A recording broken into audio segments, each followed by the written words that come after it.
Bonsoir, c'est la dernière soirée de ce 14e colloque Wright pour la science et j'ai le plaisir de vous adresser quelques mots, essentiellement pour remercier tous ceux qui ont participé à ce colloque. Mais avant tout, j'aimerais, et c'est mon privilège, saluer la présence de Madame Bell, ici parmi nous. Nous avons parlé hier, le professeur Aspect vous en a parlé longuement, de Monsieur Bell, qui a joué un rôle tellement capital dans la science quantique et le développement de la science quantique. Son épouse, qui elle-même était chercheure, ingénieure dans des accélérateurs au CERN, nous a fait la grande joie et l'honneur d'être présente ce soir et je vous propose qu'on l'applaudisse pour elle et son mari.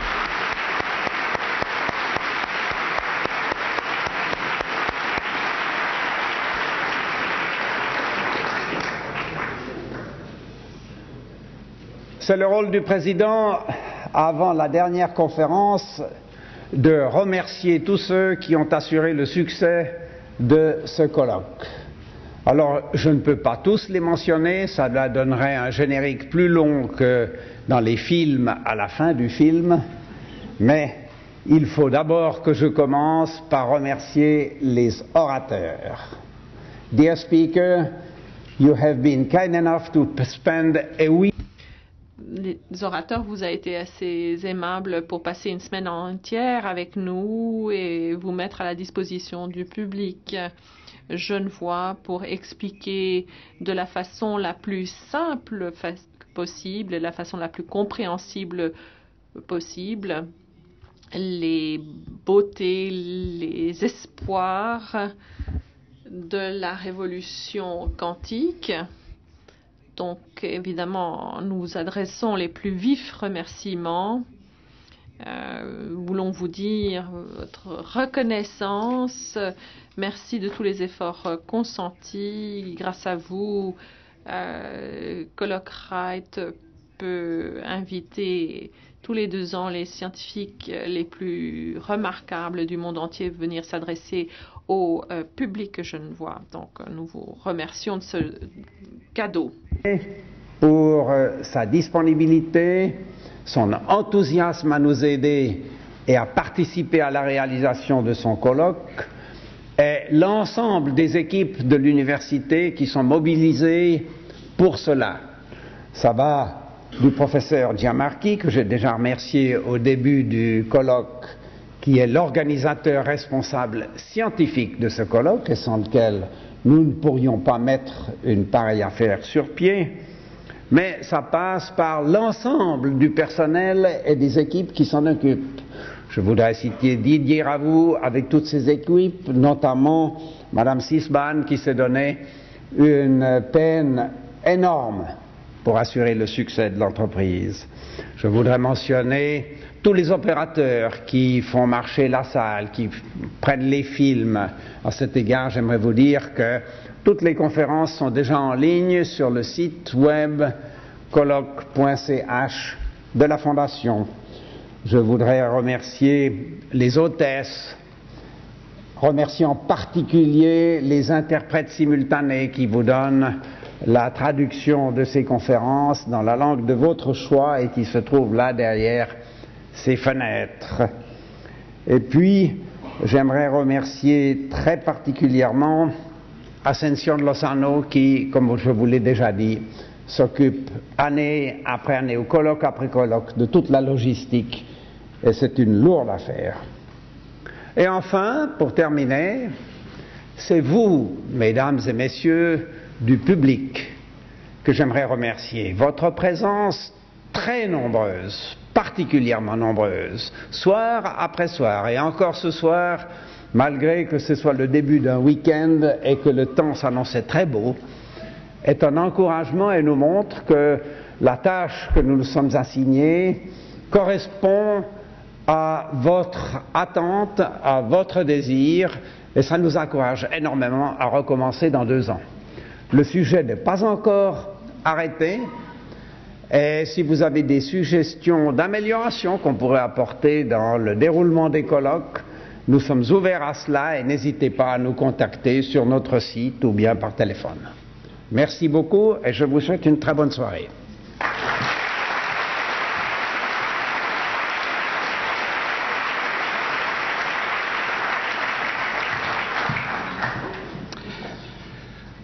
Bonjour mesdames et messieurs, je suis Marcus Büttiker, professeur à l'Université de Genève et j'ai l'honneur de vous introduire le conférencier de notre soir.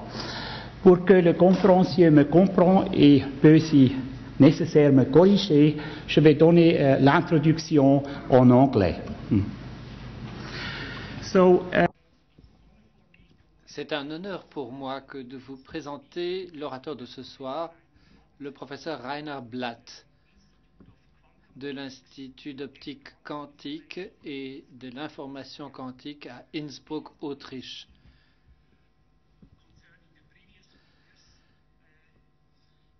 Avec les précédents orateurs, nous avons déjà vu que la mécanique quantique peut être contagieuse, que l'on peut en attraper le virus.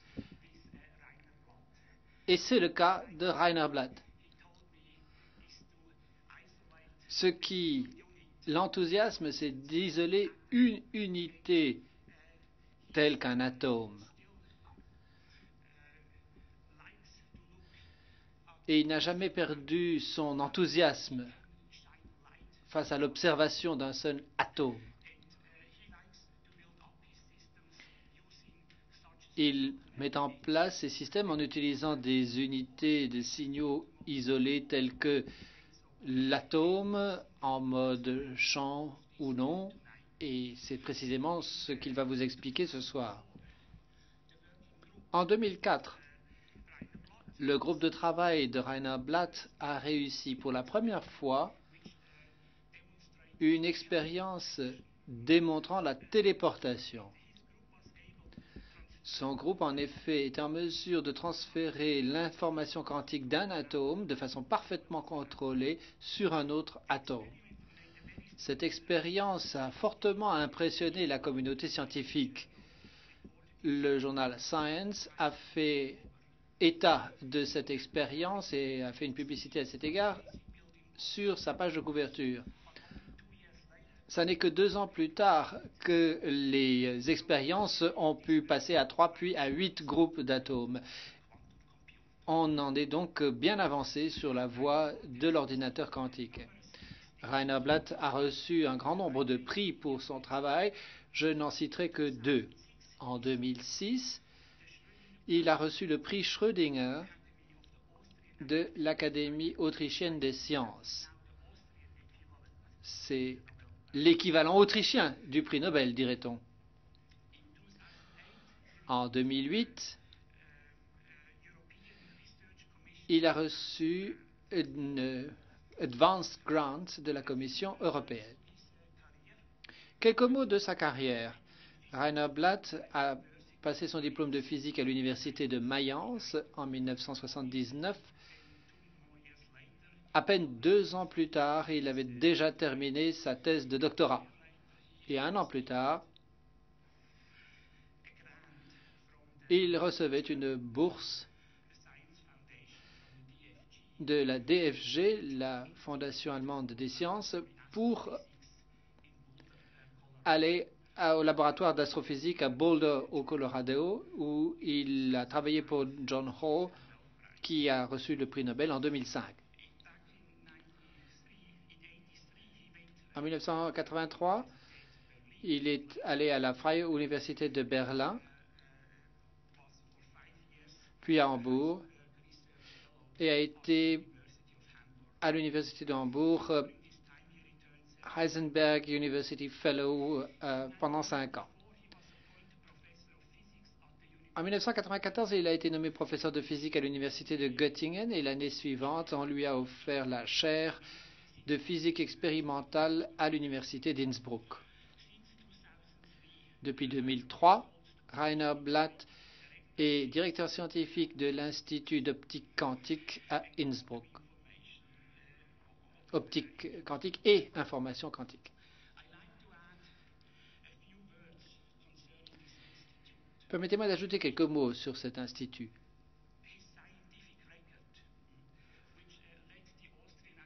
Ce sont ces résultats scientifiques qui ont incité l'Académie autrichienne des sciences à envisager la création d'un nouvel institut universitaire chargé de recherche dans le domaine de l'information quantique et de l'optique quantique. C'est un institut qui a ouvert ses portes en 2003.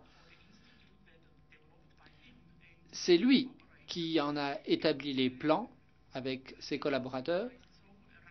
Et la construction a eu lieu si rapidement qu'en 2005 déjà, l'édifice a été achevé et l'Institut a pu ouvrir ses portes. Il accueille aujourd'hui plus de 100 scientifiques et cet institut est devenu vraiment le point focal de l'optique quantique et de l'information quantique ainsi que de la recherche en la matière avec un impact dans le monde entier. Toute cette présentation montre clairement que Rainer Blatt fait en sorte que les choses se réalisent. Je peux vous dire aussi qu'il n'est pas seulement physicien, il a une deuxième profession. Quand il a suffisamment le temps, il joue d'un instrument de musique.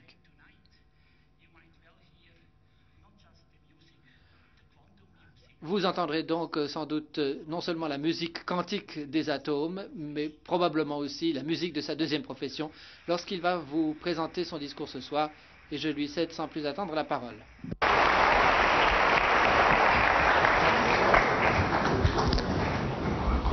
Good evening, ladies and gentlemen. Mesdames et messieurs, bonsoir. C'est vraiment un très grand plaisir pour moi que d'être devant vous, devant un public aussi nombreux et enthousiaste. Et merci beaucoup au professeur de sa présentation. C'est un peu gênant que d'entendre ce genre de présentation, mais je ne m'arrêterai pas là. Je parlerai surtout de la révolution quantique sans plus attendre. On en a beaucoup entendu parler cette semaine. Il y a beaucoup de points de vue qui ont été évoqués et j'ajouterai mon grain de sel à cet égard. Mais mon sujet ce soir est un petit peu différent des autres. Ce soir, je voudrais aborder un aspect très spécifique de la révolution quantique qui est l'application de la physique quantique aux calculs informatiques, c'est-à-dire la manière quantique de faire des calculs. J'aimerais vous faire comprendre que ce genre de technologie quantique qui se cache derrière un piège d'ions, dont on reparlera, représente un des éléments technologiques de base pour l'ordinateur quantique du XXIe siècle. Quelques mots du plan de mon discours. J'aimerais vous faire parcourir un voyage qui va de la physique quantique jusqu'aux technologies de l'ère informatique moderne. Et maintenant, tranquillisez-vous, il n'y aura pas de formule. Il n'y aura pas d'équation. Vous pourrez vous appuyer sur le dossier de votre siège et vous relaxer.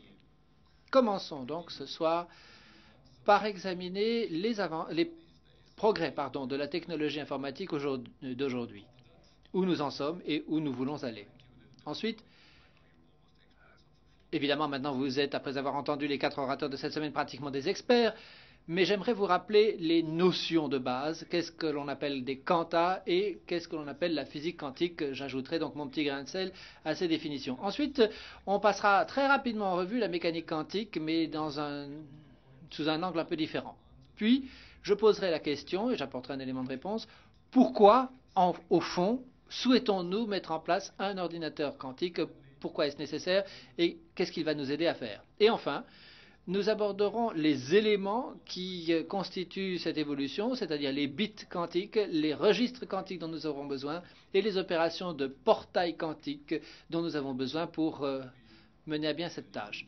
Enfin, nous utiliserons toutes les choses singulières dont vous avez entendu parler cette semaine, la superposition, puis ensuite ce dont on a parlé hier soir, l'intrication. Nous les mettrons en œuvre dans un ordinateur quantique. Et puis, pour finir, je vous montrerai les Legos dont nous avons besoin pour construire un tel ordinateur quantique. Un de ces Legos, très important, ce sera les pièges d'atomes dans des cages. Donc nous allons les dresser, les dompter et faire en sorte qu'ils répondent au moindre désir pour qu'ils agissent comme nous souhaitons qu'ils agissent. Puis je vous montrerai comment cela fonctionne réellement et vous verrez qu'il s'agit en quelque sorte d'une guerre des étoiles à l'échelle atomique avec des lasers et des atomes individuels, pas des étoiles en l'occurrence. Et pour conclure, j'en arriverai à la révolution quantique telle que je la vois moi-même et j'espère pouvoir vous convaincre que cette révolution va nous doter d'une technologie nouvelle pour l'ère informatique du XXIe siècle. Commençons. Et nous commençons bien entendu par le passé, puisque nous sommes tous debout sur les épaules de géants. Reprenons l'histoire de l'informatique. Nous constaterons qu'un grand nombre de générations y ont travaillé. Un exemple seulement du XIXe siècle. Cette photo vous montre le moteur différentiel de Charles Babbage, qui remonte au XIXe siècle. Donc, cet appareil que vous voyez maintenant au British Museum à Londres n'a été construit qu'au XXe siècle parce qu'à l'époque où Charles Babbage a eu l'idée de cette machine à calcul, les matériaux et les technologies correspondantes n'étaient pas suffisants pour la construire. Seule la technologie du XXe siècle a permis de réaliser cette machine à peu près 100 ans après qu'elle a été conçue. Et ça marche très bien. Puis, dans le XXe siècle, voici un des pères fondateurs de l'ordinateur en Allemagne. Cette machine a été construite dans son salon à Berlin. C'est la Z1 de Konrad Zuse, construite à Berlin en 1937, qui marque véritablement la création du tout premier ordinateur librement programmable, mécanique à l'époque. Voilà l'histoire telle que nous la connaissons. Ensuite, dans les années 40, on a vu la construction d'ordinateurs tels que celui-ci. Cet ordinateur qui remplit une salle entière a été évoqué par la revue Popular Mechanics en 1949, il y a à peine 60 ans, par les mots suivants. Lorsqu'un calculateur sur l'ENIAC, c'est l'intégrateur numérique électronique et ordinateur, est équipé de 18 000 tubes à vide et pèse 30 tonnes, les ordinateurs de l'avenir pourraient n'avoir que 1000 tubes et ne peser que 1,5 tonnes.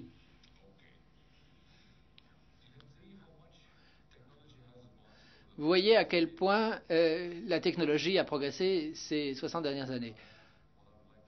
C'est précisément le voyage que j'aimerais que nous parcourions ensemble, que l'on aille depuis cette conception mécanique des ordinateurs en 1937 à ce que nous imaginons être les calculs susceptibles d'être faits par un seul atome.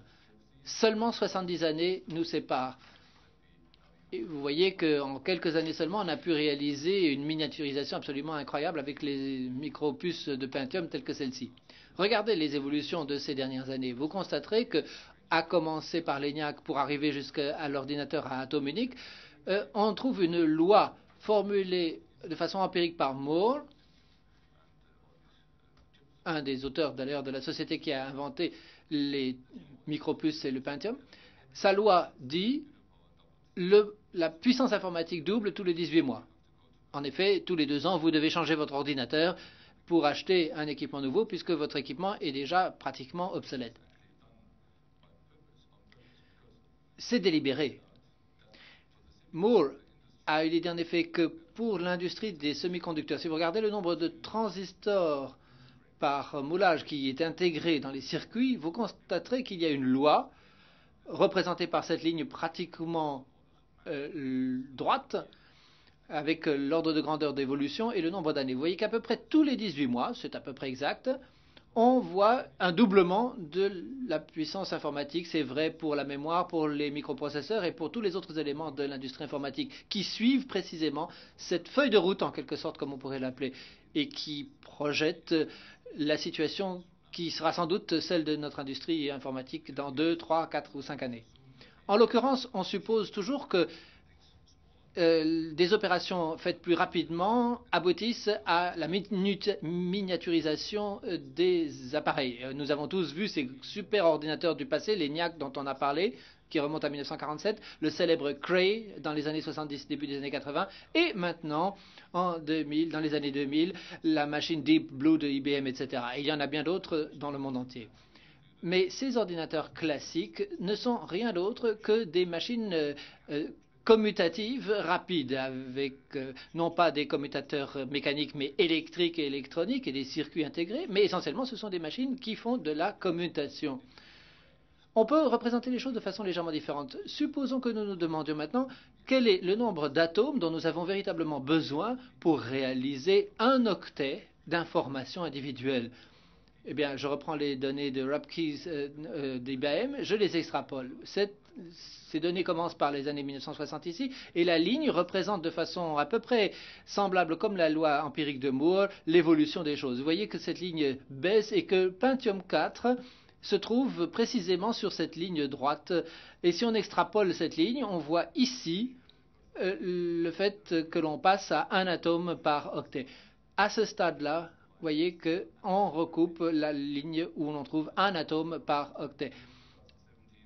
En 2017, peut-être 2020, au plus tard, peu importe, il y a une erreur de 3 ans. Nous pouvons intégrer les difficultés techniques prévues, puisqu'il faudra encoder, si cette feuille de route est juste, les bits d'information dans des atomes individuels. Et cela marque le moment où les lois de la physique quantique vont devoir l'emporter. Nous savons que ces lois de la physique quantique étaient déjà utilisées auparavant, et on ne sait donc pas exactement si nous allons pouvoir poursuivre cette ligne droite et la physique des si la physique des semi-conducteurs va pouvoir continuer à progresser comme prévu. À quoi l'ordinateur de l'avenir va-t-il donc ressembler? On peut reprendre les films célèbres, 2001, l'Odyssée de l'espace de Stanley Kubrick, avec le célèbre ordinateur HAL.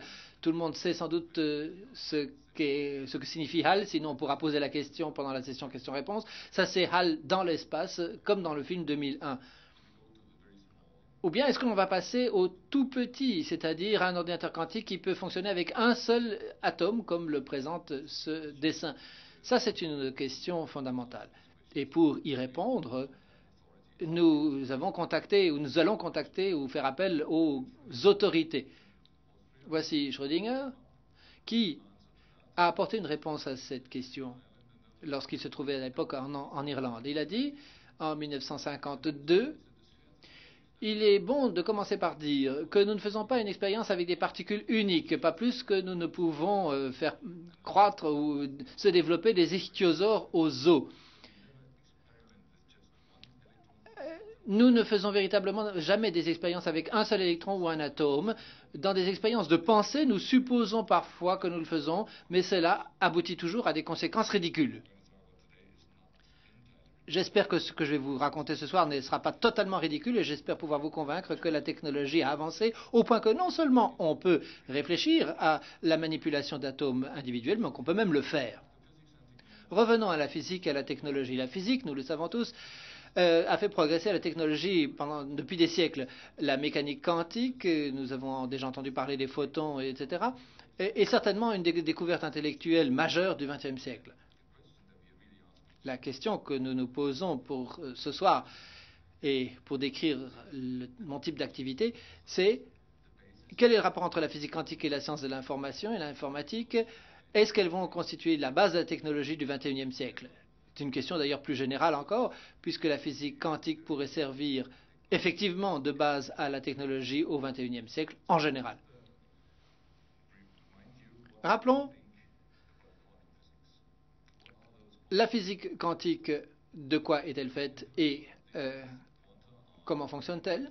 Donc, ce que sont les quantas. Les quantas sont des éléments, des paquets élémentaires indivisibles de matière, atomes, électrons, etc., et d'énergie. Nous savons qu'il y a des quantas de lumière, en particulier dont Alain a parlé dans son discours, que nous appelons des photons. Toutes les équations découlent de cette règle-ci qu'il faut garder présent à l'esprit et que j'espère vous garderez à l'esprit en rentrant chez vous ce soir. Les systèmes quantiques sont différents des systèmes classiques parce que dans le monde quantique, un système observé est différent d'un système non observé. Et je reviendrai à maintes reprises à cette règle pour vous en montrer toutes les conséquences. Par exemple, lorsque nous faisons des investigations en physique quantique, en particulier dans l'optique quantique, nous examinons la manière dont la physique interagit avec les quantas uniques, par exemple des photons individuels. Quelle est l'interaction de la lumière avec des atomes individuels? où nous étudions actuellement le produit de cette réaction. Par exemple, nous prenons l'image d'un photon unique entrant en collision avec un atome. Une fois que cet atome absorbe ce photon, l'atome s'excite. Ça, on l'apprend à l'école. C'est un processus fondamental. Avec cette physique quantique élémentaire, nous essayons de comprendre les mécanismes en jeu, nous essayons de comprendre la mécanique quantique, même si c'est assez difficile, comme on l'a vu hier soir, et on essaye aussi de faire des mesures fondamentales. Mais outre cette recherche de base, nous étudions aussi les possibilités d'application de la physique quantique, et on nous l'a dit et répété, elles sont très multiples et elles touchent des domaines extrêmement variés. C'est très important, et donc je vais vous présenter mon introduction personnelle de la physique quantique. Tout au long de la semaine, on vous a dit et répété que la mécanique quantique est une théorie statistique. Qu'est-ce que cela signifie au juste? On prépare un état quantique et on souhaite le mesurer, c'est-à-dire l'observer, observer cet état. On prépare, par exemple, un photon unique. Vous observerez le photon sortir de cette petite boîte pour aller de l'autre côté. J'espère que vous l'avez vu. Et de l'autre côté, il y a un détecteur et ce détecteur dit 1. C'est une mesure dichotomique, on l'observe ou on ne l'observe pas.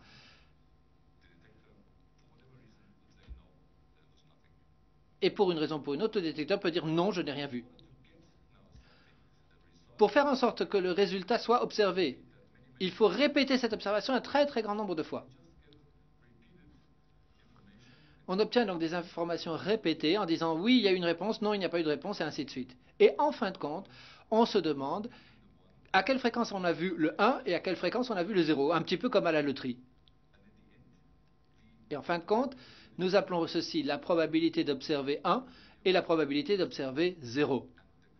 La physique quantique, dont on a beaucoup parlé cette semaine, ne parle que de ces probabilités et de rien d'autre. Un événement isolé n'a pratiquement pas de sens en physique quantique. Refaisons cette expérience en mettant un écran ici, ça c'est notre détecteur, ça pourrait être une caméra CCD, et nous avons un orifice ici, un orifice là. Mais maintenant nous préparons les particules et nous faisons en sorte que ces particules parcourent ces orifices. Qu'est-ce qui se passe? Voici le clic ici à la droite de l'écran. Répétons donc cela aussi souvent que nécessaire. Il y a un très grand nombre de clics. On enregistre tous les événements ici, de ce côté-ci du détecteur. C'est véritablement une expérience que l'on peut faire en laboratoire et que l'on fait d'ailleurs à peu près tout le temps. Ça se continue, ça devient ennuyeux. Généralement, en laboratoire, on se tourne les pouces, on attend que l'expérience soit finie pendant toute la nuit. On n'a rien d'autre à faire que de regarder et d'attendre que l'expérience soit terminée. Accélérons et voyons tout de suite le résultat. Le résultat, c'est une courbe telle que celle-ci, parce qu'il y avait deux orifices. Attention, il y avait une particule de lumière. Alors, qu'est-ce qui s'est passé? Est-ce que l'on peut véritablement voir cette évolution ou est-ce que c'est une expérience du type Rainer Blatt qui ne veut rien nous dire? Eh bien non. C'est une expérience qui a été réalisée par Rock et d'autres, Alain Spey et Philippe Granger ont contribué à Cachan en 2005. Vous voyez une expérience similaire ici. Vous voyez effectivement sur une caméra CCD réelle qu'on voit apparaître un tel modèle avec chaque tâche représente un photon individuel. Ça correspond exactement au résultat que vous avez dessiné plus tôt. Et ici, il y a des endroits où il n'y a pratiquement pas de photons enregistrés et des endroits où il y a un grand nombre, une grande concentration de photons. C'est ce qui est représenté sur cette figure ici, puisque évidemment les expériences sont présentées ici en accéléré. Comment peut-on décrire une telle situation? Il y a des particules qui circulent, mais pour prévoir ce qui va se passer, il faut résoudre l'équation d'onde. L'intensité observée à l'écran est donnée simplement par ce modèle. Parfait. Vous allez sans doute vous dire, je n'ai donc pas de particules, j'ai des ondes. Et cela a déjà été dit et répété au cours de la semaine. Vous voyez donc le comportement ondulatoire, les interférences, les minima, les maxima. Tout ceci s'explique en termes d'ondes. Compliquons un peu les choses. Où les particules sont-elles passées? Qu'est-ce que les particules ont fait en se déplaçant, en allant d'ici à là? On peut donc se demander à travers quels orifices les particules sont passées. Essayons de faire l'expérience correspondante. En fermant ce petit orifice ici, quelle va être la réponse que l'on va obtenir? Vous voyez que la mécanique quantique prévoit ce résultat-ci, avec une espèce de bosse ici. Si on bouche l'autre orifice, on obtient la bosse de ce côté-là. Ce serait donc la répartition des particules qui ont traversé cet orifice. Si on ajoute ces distributions, on voit qu'il doit y avoir un maximum ici. Mais ça ne ressemble pas du tout à ce qu'on avait observé préalablement. Et pourquoi? Parce que l'interférence est détruite, en l'occurrence. La tentative de retracer le chemin de la particule a en réalité modifié les conditions de l'expérience et donc les résultats. Est-ce que l'on peut regarder les choses en partie? On peut par exemple ne pas fermer l'orifice mais l'obturer à moitié. Si on fait cela, on obtient une information légèrement biaisée qui ne reprend pas exactement la courbe initiale. Et le fait de regarder avec un microscope influence également le système. Plus on regarde les choses de près, plus on modifie le système observé. C'est cela ce que je veux dire. La mesure a une incidence sur le système observé. C'est vraiment typique de la physique quantique. On l'observe en laboratoire, c'est impossible à contester. On ne le voit pas dans la vie quotidienne, certes, mais nous, en tant que physiciens, sous nos microscopes, dans nos grandes machines, on l'observe. Qu'il s'agisse de microscopes que l'on utilise dans nos laboratoires d'optique ou autres, peu importe. La question que nous nous posons, c'est dans quel état se trouve l'électron d'un atome ici? Si c'est un état quantique, cet état de l'électron est inconnu. Il faut donc supposer la position de cet électron. Si on le mesure, c'est-à-dire si on l'observe, la lumière émise par un atome, comme je vous le montrerai plus tard, on constate que l'électron est dans un état de base ou dans un état excité, comme on le dit. Donc, il y a toujours 0 ou 1. C'est donc une réponse dichotomique. Il n'y a aucun autre résultat. Et il faut procéder à des mesures répétées, probabilistes, statistiques, pour obtenir la réponse à la question de savoir ce qui était réellement vrai. Mais, et ça c'est un mais important, si nous mesurons où se trouve cette information, comment peut-on faire en sorte que cela se transforme en informatique quantique? Parce qu'un état quantique par définition ne peut pas être copié. Lorsqu'on essaie de le copier, on le détruit. C'est ce qu'on appelle le théorème du non-clonage de la physique quantique. Comment va-t-on pouvoir utiliser cela en informatique? Je reviendrai à ce point-là. Donc voyons un petit peu ce qui s'est passé au cours du siècle de physique quantique. On a commencé dans les années 90 avec Planck qui a parlé du quantum. Ensuite Bohr a parlé de l'atome en 1913 et Schrödinger et Heisenberg en 1926 ont parlé de l'onde et de l'équation matricielle pour résoudre le problème. Ce sont les années d'or de la mécanique quantique parce qu'on a pu décrire toutes sortes de choses en une fois jusqu'en 1935. Il y a eu donc les papiers d'Einstein, Podolsky, Rosen, le chat de Schrödinger, la question de l'intrication dont on a beaucoup parlé hier soir qui a commencé à modifier un petit peu nos connaissances. Ça a l'air très beau, mais est-ce qu'on comprend vraiment ce qui se passe? Ça a l'air d'être un paradoxe. Et ensuite, John Bell, en 1963, a inventé le test de la mécanique quantique pour vérifier la thèse qui a donné les applications dont on a entendu parler, dont je vais vous parler dans quelques instants, ce qu'on appelle le calcul quantique. Donc, on est passé du paradoxe en 70 ans à une application pratique. Revenons-en au traitement de l'information. Et je vais vous rappeler quelque chose qui peut-être n'est pas évident pour vous tous. Le traitement de l'information, c'est toujours un processus physique. Le calcul, c'est un processus physique. Donc on commence, avant de faire un calcul, on commence par un intrant, on va se retrouver avec un extrant et entre-temps, vous avez le calcul. Comment on y arrive? Peu importe que vous utilisiez une feuille de papier, fassiez du calcul mental ou peu importe, vous commencez par un objet physique. Ça, c'est un des ordinateurs préférés, la BAC. Donc vous avez des petites billes et vous lisez la position des billes en fin de compte et ça vous donne le résultat. Mais entre-temps, le calcul, c'est un processus physique qui doit être mis en œuvre en déplaçant les billes. Donc les ordinateurs aujourd'hui traitent cette information d'après les lois de la physique classique. Et même si vous travaillez avec un super ordinateur aujourd'hui, en fait, cela marche exactement de la même façon. C'est une commutation électrique ou mécanique qui fait se déplacer les billes. Ce sont des ordinateurs classiques. Donc, Rolf Dandar l'avait bien compris il y a des lustres. IBM qui a dit de façon très lapidaire, c'était un homme très élégant, il a dit l'information c'est quelque chose de physique. Et c'est ce qu'il entendait par là. Donc, par la suite, David Deutsch d'Oxford a dit la même chose. Au niveau fondamental, la nature respecte les lois de la théorie quantique comme nous l'avons constaté cette semaine. Donc, au niveau fondamental, la science de l'information doit être une science d'information quantique.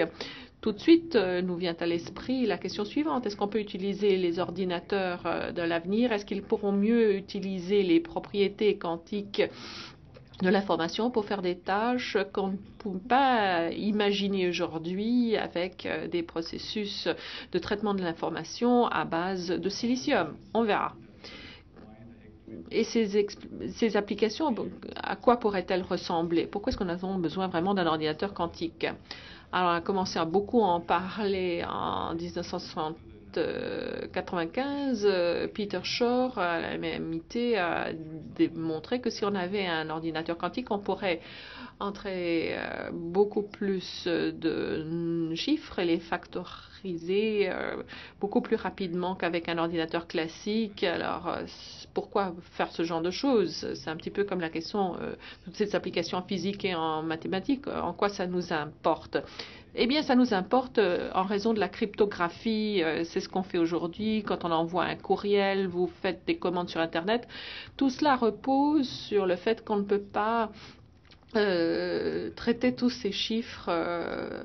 Donc, vous voyez ce nombre avec 317 chiffres. Si vous voulez le calculer, eh bien, ce chiffre-là, c'est exactement ce même nombre.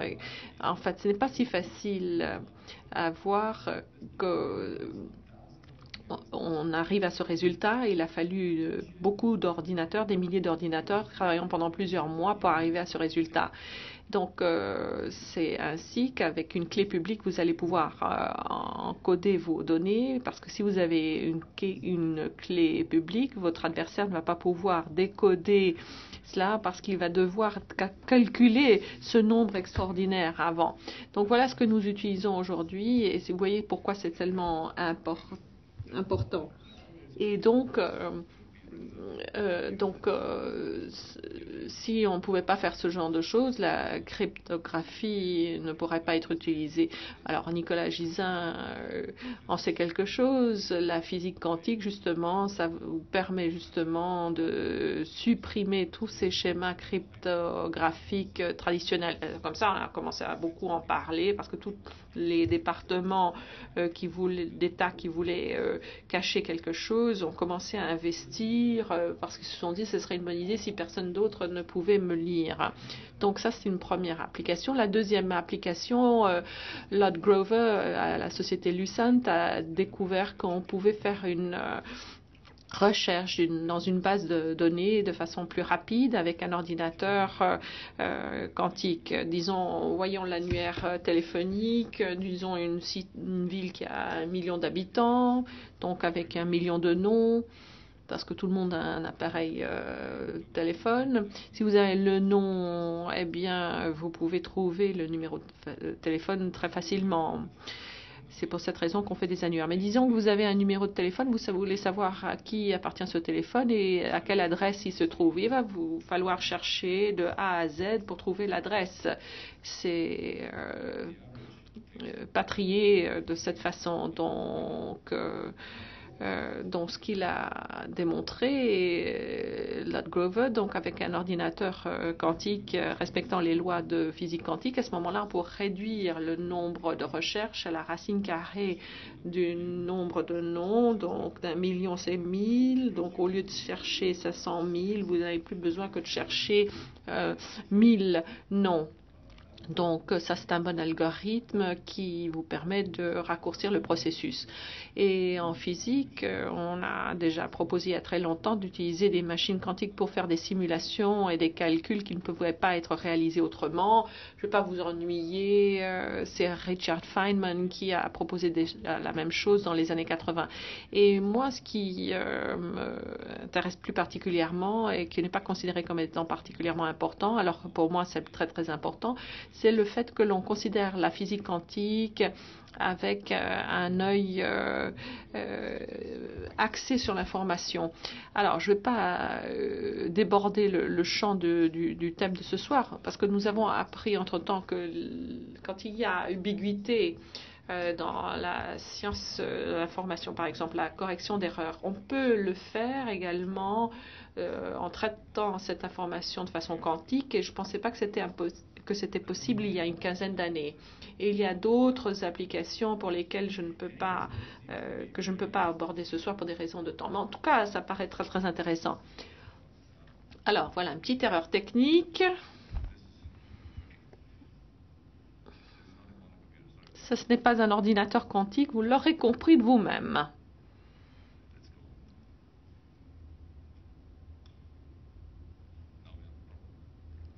Ah. Good. Donc, ce que je voulais faire, c'est vous montrer comment on fait du calcul quantique. Et encore une fois, il faut revenir à ces choses que nous avons apprises cette semaine, à savoir la question de superposition et la question de l'intrication. Et nous allons les appliquer à une machine quantique. Alors, on va parler des choses dont on a besoin. Un play, comme vous le savez, c'est un 0 ou un 1, donc il y a une communication branchée, débranchée, la même chose dans le monde quantique. Vous avez un atome, donc excité, et dans un monde quantique, nous avons également des superpositions. Et la superposition des deux états, 0 ou 1, ou les deux ensemble, c'est ce qu'on appelle un play quantique ou un qubit. Alors, puisqu'on ne sait pas où cela se trouve, on décrit cela alpha off débranché plus bêta branché avec les deux variables que l'on présente sur cette sphère.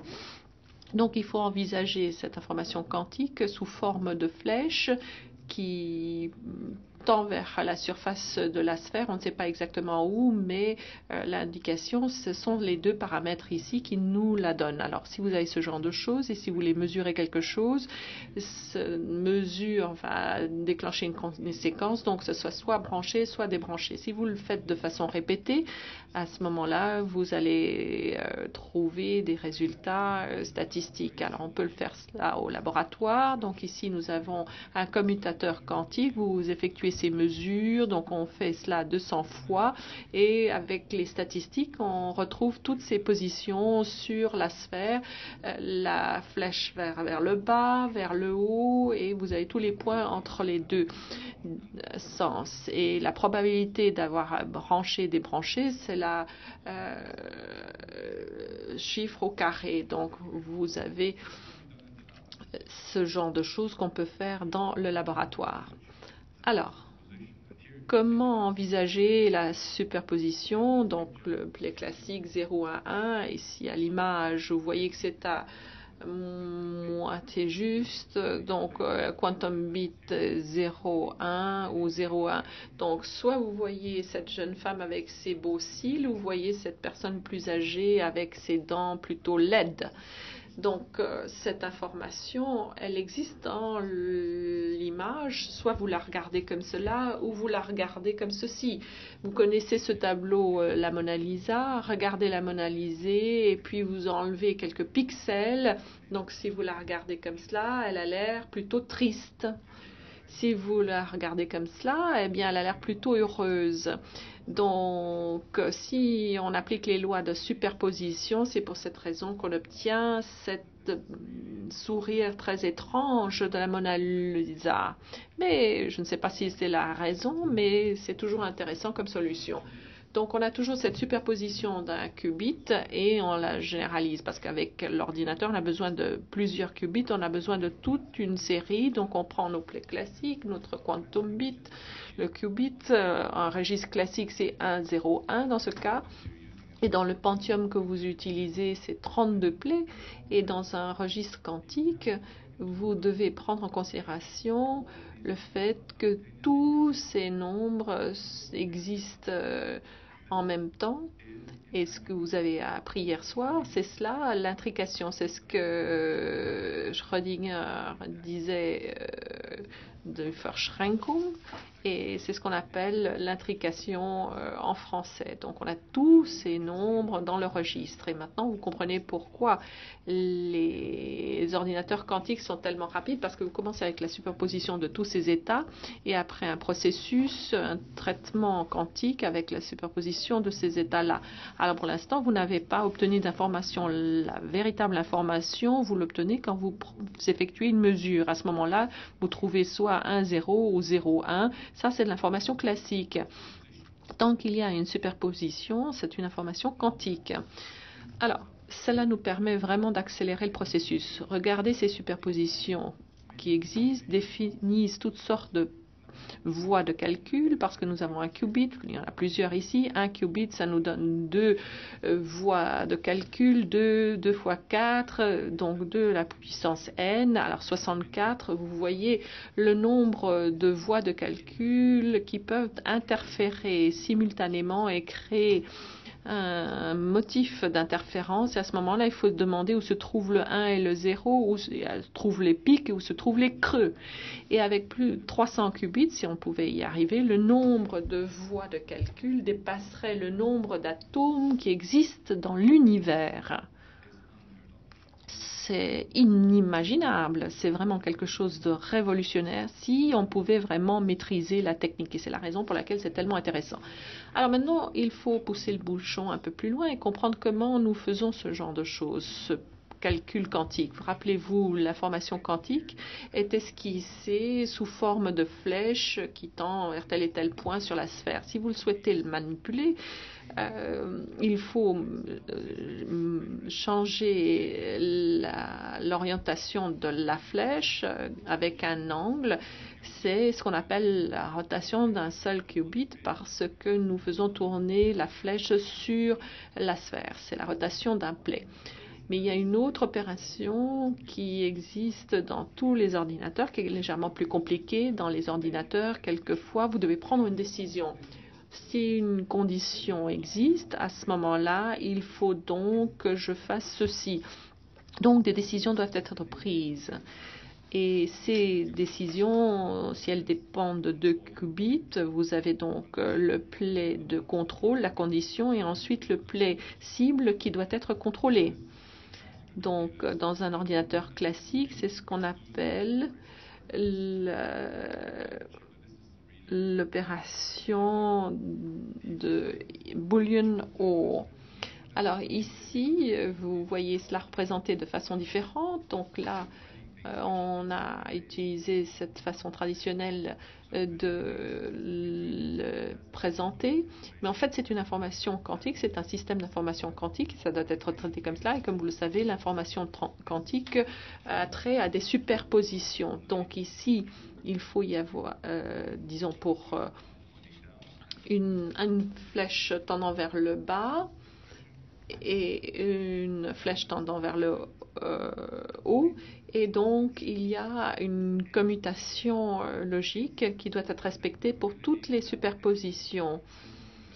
Et donc, vous avez un certain nombre de probabilités qui doivent être prises en considération avec les amplitudes que nous avons évoquées auparavant. C'est cela qui est particulièrement compliqué. Donc, on ne va pas rentrer dans les détails parce que c'est assez compliqué. Mais bon, dans les années 90, on s'est rendu compte que ces deux opérations prises ensemble vous donne tout un ensemble d'opérations dont vous avez besoin. C'est l'ensemble universel. Universel, pourquoi? Parce que virtuellement parlant, n'importe quelle opération, n'importe quel algorithme peut être exprimé en opération de 1 qubit et de 2 qubits. Et ça, c'est un message très important parce que ça signifie, une fois que vous arrivez à maîtriser la rotation de cette flèche dans des positions arbitraires avec une opération 1 qubit, et quand vous avez à maîtriser ce tableau en superposition, vous pourriez à ce moment-là construire un ordinateur quantique. Donc on a maintenant la feuille de route pour construire cet ordinateur. Tout le monde peut s'y mettre. Donc on commence avec les superpositions ici, on se retrouve avec ces superpositions-là,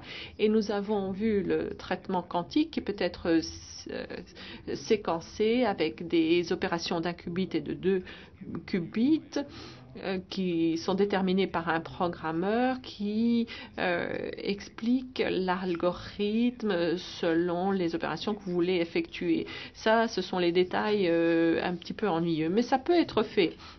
Donc le calcul, ce n'est rien d'autre qu'une opération d'intrant en superposition. L'extrant, c'est également de la superposition. Et le calcul, c'est une série d'opérations de portail quantique en des opérations d'1 qubit et de 2 qubits. Savoir, la théorie, elle existe, mais comment y arriver? Donc 1 qubit plus 1 qubit, on les met ensemble, on donne un registre, on a une plateforme pour les opérations d'intrant, d'extrant, et il faut qu'il y ait les opérations pour y arriver. Et c'est quelque chose qui est étudié dans le monde entier avec toutes sortes de technologies. Et là encore, je ne vais pas rentrer dans les détails. Par exemple, les atomes dans des pièges qui sont des qubits uniques, des atomes des résonateurs qui sont des qubits et des lignes de transmission pour les photons qui communiquent, la résonance magnétique nucléaire,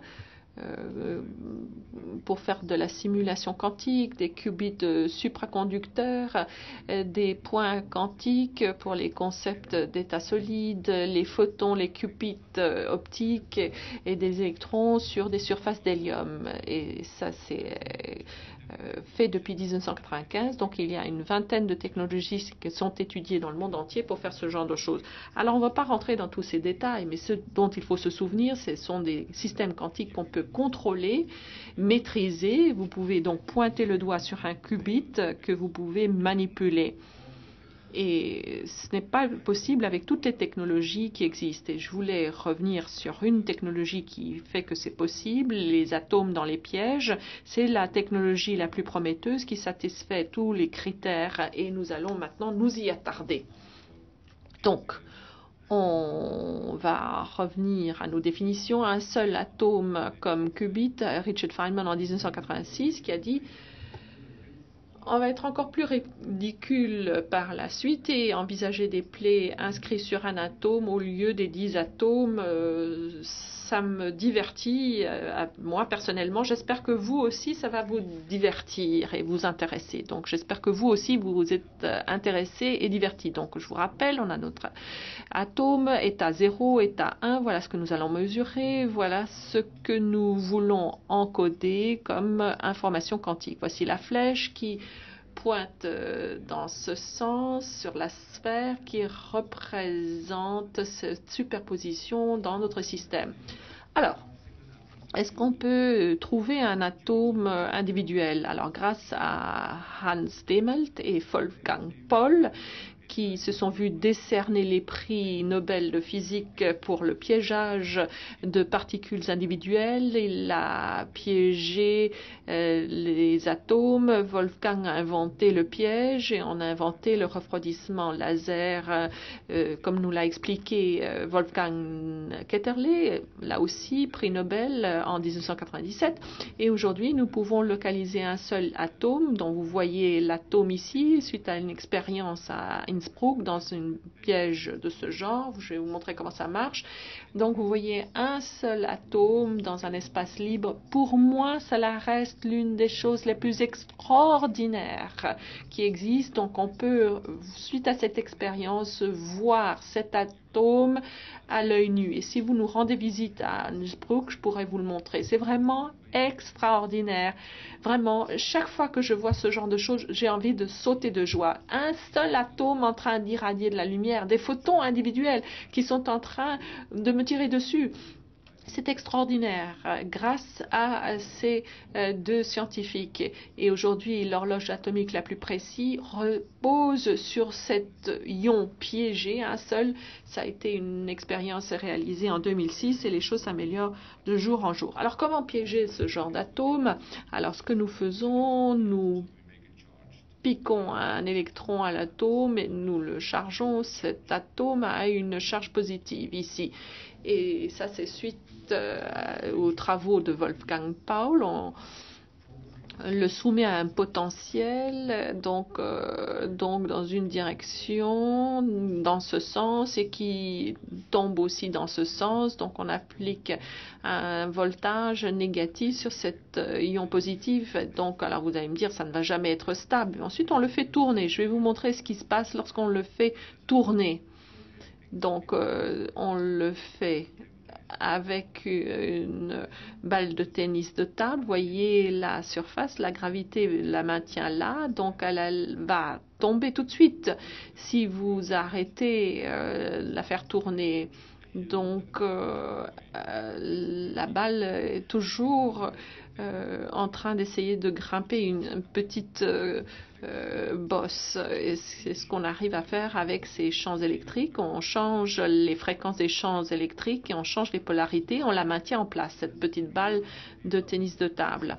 Et voici le piège que nous utilisons. Vous voyez les 4 électrons, donc c'est linéaire pour qu'il y ait davantage d'atomes sur cet axe. Donc là, on applique des voltages positifs, négatifs et vice-versa. Et donc, on peut les maintenir ici. On applique des faisceaux laser. Et les faisceaux laser les excitent, ces atomes, pour qu'il y ait fluorescence en bleu, qui est donc immortalisé par la caméra. Et on obtient une image de ce genre avec la caméra et vous voyez des atomes comme un collier de perles, les uns à côté des autres. Comme ils sont chargés, ils se repoussent les uns les autres et ils sont piégés parce qu'ils sont refroidis au laser. Wolfgang Ketterle vous a parlé du refroidissement au laser mardi soir et grâce à ce refroidissement laser, ils ne bougent pratiquement pas. Ils ne sont pas tout à fait immobiles, mais ils sont pratiquement immobiles. Et donc, on a ce collier de perles, d'atomes. Alors, est-ce que c'est utile en matière de calcul quantique? Eh bien oui, Sirac et Zoller ont pu démontrer dans leur papier en 1995 exactement ce qu'il convient de faire. On a ces atomes les uns à les autres. Donc, on les illumine au laser individuellement parce que les faisceaux de laser effectuent les manipulations. Ils font tourner les flèches comme ce que j'ai montré auparavant. Avec ces faisceaux laser, la flèche, suite à cette illumination laser, part dans tel ou tel sens. Donc, on a fait ce genre d'expérience et il y a d'autres expériences, mais je suis très fière de vous dire que l'ordinateur quantique, c'est une invention tyrolienne. À quoi ça ressemble exactement? Eh bien, à ceci. Voici le piège où l'on a en l'occurrence 8 atomes l'un à côté de l'autre. Chaque qubit est dans 2 états électroniques par ion. Nous manipulons individuellement cette information avec des impulsions laser et les ions se sentent les uns les autres. C'est de cette manière que nous transmettons l'information quantique en faisant vibrer ou non vibrer les ions. Et nous contrôlons cette vibration au niveau quantique. On peut même dire qu'il n'y a pas de vibration ou il y a juste un quantum de vibration dans le système. Et cela, c'est totalement contrôlé. C'est ce que l'on appelle le bus de données phonon selon l'invention qui en a été faite. Voici à quoi ça ressemble dans un faisceau réel. Ça, ce n'est pas une simulation, ce sont des données que nous avons enregistrées dans notre piège il y a plus de 10 ans. Mais ça, c'est la vibration classique. parce que la motion quantique ne serait pratiquement pas vue, et en plus on détruirait la motion quantique du simple fait de la regarder. Il y a donc dans ce bus de données phonon la vibration d'un faisceau d'ions, d'un collier d'ions qui est entièrement contrôlé. Nous avons, dans les 10 premières années, travaillé sur ce genre de collier d'atomes avec 1 à 10 qubits. Et ces 10 dernières années, nous avons étendu nos expériences. Nous pouvons désormais travailler avec 32, 40, voire 64 qubits à l'heure actuelle. On ne peut pas entièrement les contrôler comme on le fait pour 10 qubits. Mais pour 32, on n'en est pas loin. Voici ce qui est donc disponible actuellement au laboratoire. Et tout ceci, ce sont des atomes individuellement contrôlés qui sont l'un à côté de l'autre. Alors, les processeurs quantiques que nous avons, à quoi ressemblent-ils? Ici, nous avons Intel Inside. Ça, c'est du Pentium. Ça n'est pas quantique, c'est classique. Ici, nous avons ce que l'on trouve à Boulder. C'est déjà très miniaturisé. Ça ne ressemble que l'écart entre ces diverses plaques n'est que de quelques fractions de millimètres. Ça, c'est le piège que vous avez vu initialement et que je viens vous expliquer. Et bien entendu, il y a des ions à l'intérieur qui transmettent et transfèrent l'information. Un exemple de calcul quantique extrêmement simple, le plus simple auquel on puisse penser. Supposez que vous vouliez faire un pari, vous demandez une pièce de monnaie, vous jetez cette pièce en l'air et il y a 50% de probabilité que la pièce tombe sur pile ou sur face. Pile ou face? Ah non, ça c'est une fausse pièce. En d'autres termes, il faut vérifier la pièce avant de la lancer. Parce que la pièce pourrait être fausse. Voici la vraie. On vérifie, donc, j'en prends une ici, je la regarde, je la tourne de l'autre côté. Donc il faut faire 2 mesures pour être sûr que l'on part du bon pied. Si vous aviez une pièce quantique, en fait je sais le faire mais c'est un petit peu plus compliqué. Supposez que vous ayez une pièce quantique. Si vous aviez une pièce quantique, cette pièce quantique pourrait être mise en superposition. Et la superposition, comme vous le savez, c'est une entité qui a les informations simultanément 0 et 1. S'il y avait 2 0 ou 2 1, vous le sauriez. Classiquement, il faudrait retourner la pièce pour pouvoir la mesurer. Mais maintenant, si vous aviez une machine quantique, par exemple un ordinateur quantique, vous pourriez mettre la pièce quantique dans la fente et laisser la machine décider si c'est une pièce fausse ou non. L'ordinateur quantique étant sensible aux superpositions, il pourrait vous donner la réponse en regardant simplement d'un coup d'œil la pièce. On n'aurait même pas besoin de faire 2 mesures, on aurait besoin de faire qu'une seule mesure, une opération de calcul pour obtenir le résultat en raison de la superposition. Si vous avez des superpositions fréquentes, vous voyez tout ce que pourrait faire un ordinateur quantique en une seule opération. Ça, c'est très important. Évidemment, c'est ce qu'on appelle l'algorithme de Deutsch-Jozsa, qui ont réalisé des pièces quantiques il y a quelques années déjà. Et c'est un des algorithmes quantiques les plus simples, mais les plus importants qui a été inventé à ce jour. Pour l'ordinateur général, évidemment, il faut pouvoir le faire avec 2 ions dans ce piège. Il faut donc réaliser cet état-là avec le bit de contrôle et le bit cible, parce que ça vous permettrait de contrôler les opérations individuelles pour créer réellement un ordinateur quantique universel. On l'a fait et on l'a réalisé. Les détails, peu importe, tout ceci est en réalité bien connu et bien maîtrisé avec un degré de fiabilité très élevé. Mais qu'est-ce que ça vous permet de faire? Je vais vous donner un exemple. Si ces 2 atomes sont l'un à côté de l'autre et que vous faites une mesure, vous le savez, soit vous trouverez les atomes dans l'état 1, donc ils sont brillants avec fluorescence dispersée, ou un 0. Avec 2 atomes l'un à côté de l'autre, vous pouvez obtenir dans une mesure ces 4 résultats possibles. 10, 1, 1, 1, 0, 0, 1 ou 0, 0. Ça, c'est de l'information classique. Il n'y a rien de nouveau là derrière. Avec cela, on peut faire tout type de calcul comme on le fait jusqu'à présent. Si ce sont des objets quantiques, on peut faire autre chose. C'est-à-dire mettre la superposition dans le premier. Et ensuite, faire une opération de portail quantique, telle que celle que je vous ai montrée, avec ce tableau de vérité, et trouver alors le résultat suivant.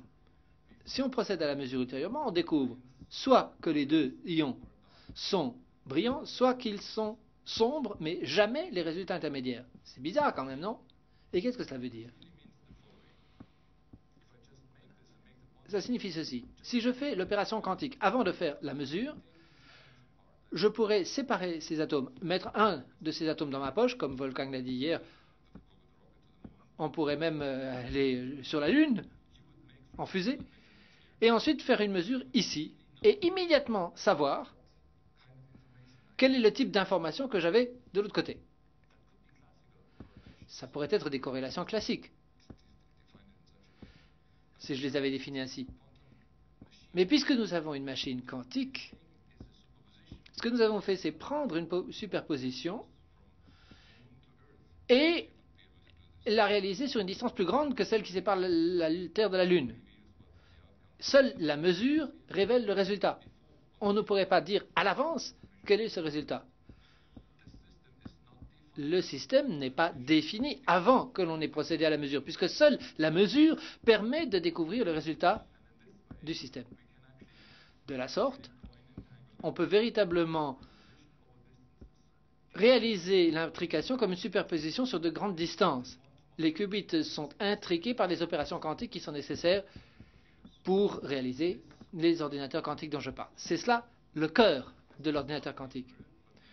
C'est un univers bizarre, certes, mais on peut créer ces corrélations quantiques de manière à réaliser des opérations de portail quantique. Voici un dessin pour essayer de visualiser les choses. Ça n'est pas totalement exact, mais ça peut vous donner une piste. Regardez cette image ici, il y a 4 boîtes. Si vous regardez les choses, vous voyez soit les boîtes qui ont l'avant à droite, soit l'avant à gauche.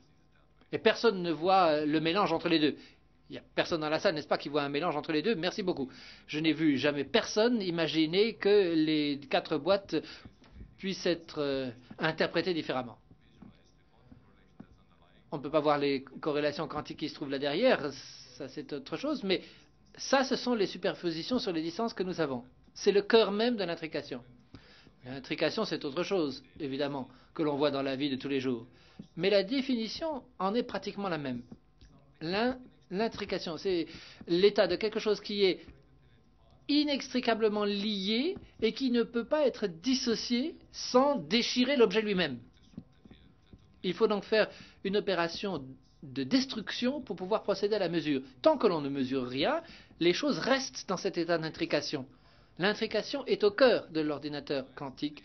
Et c'est précisément abouti à ces énormes superpositions, c'est-à-dire la possibilité d'avoir ces parties d'interférence entrer en jeu, de sorte que même avec, si vous aviez des quantités de qubits importantes, vous pourriez avoir des puissances de calcul énormes.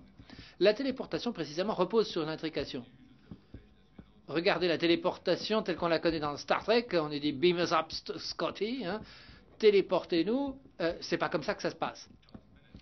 Charles Bennett, qui a réalisé le protocole de téléportation, était d'ailleurs parmi nous mardi, on en a parlé. La théorie, le théorème du non-clonage dit qu'il n'y a pas de copie quantique. Mais ce que l'on veut transférer, c'est la fonction psi originale, d'origine, à une position éloignée. Comment le faire si on ne peut pas la copier? Eh bien, on utilise le protocole de téléportation de Bennett pour procéder précisément à ce transfert de l'état quantique de A à B sans observer cet état. On transfère le psi initial d'ici à là dans une version d'information quantique. Comment est-ce que ça marche exactement? Je vais faire un petit dessin pour ça. Supposons qu'il y ait Alice et Bob. Ce sont les vedettes dont on a déjà beaucoup parlé cette semaine. Alice et Bob sont censés partager une paire intriquée. Cette ellipse vous montre en fait... Bon, je vous ai montré les éléments constitutifs, mais ça, ce n'est pas juste, parce que si vous connaissez les éléments constitutifs, vous n'avez plus besoin de faire une mesure. Supposez que vous ne le sachiez pas ici, mais que ça, c'est une paire intriquée. La moitié de cette paire est donnée à Alice, l'autre à Bob. Alice a un état inconnu, un état d'information quantique, qui serait détruit si on le mesurait. Elle superpose sa superposition avec cette partie-là de l'état intriqué et procède à une mesure qui est appelée du nom de mesure Bell, dont à l'aspect nous a parlé hier. Elle obtient alors une information classique sur la question de savoir lequel des états Bell elle a observé. Elle prend le téléphone, elle transmet cette information à Bob, qui reçoit simplement comme information « j'ai tel ou tel état Bell ». Bob connaît la procédure. Donc de son côté, et à son tour, il procède à des opérations qubit pour récupérer le psi en question. C'est l'information quantique de la téléportation. Il n'y a pas de transfert de masse ni de matière, c'est du transfert d'information. Vous récupérez le même état de l'autre côté. Ça a été réalisé en 2004, comme cela vous a déjà été dit, de façon simultanée par le groupe de Boulder et par notre équipe de Innsbruck. Voici l'image où nous avons transféré l'information d'ici à là. Une équipe a même transformé l'information sur une distance plus grande et désormais, on peut réaliser la téléportation sur des distances de plusieurs mètres. Le groupe de Chris Monroe le fait. Ce n'est donc pas le premier protocole de téléportation. Le protocole de Bennett a été d'ailleurs élaboré pour le transfert de photons. Et ça a été répété dans de nombreux laboratoires, y compris d'ailleurs le laboratoire de Nicolas Gisin, avant même ce que nous avions fait avec les atomes. Ça, c'était simplement la première fois que nous avons réalisé cette opération avec des atomes, qui pourrait être réalisée avec des opérations quantiques, en l'occurrence. Nous en sommes pratiquement à la fin.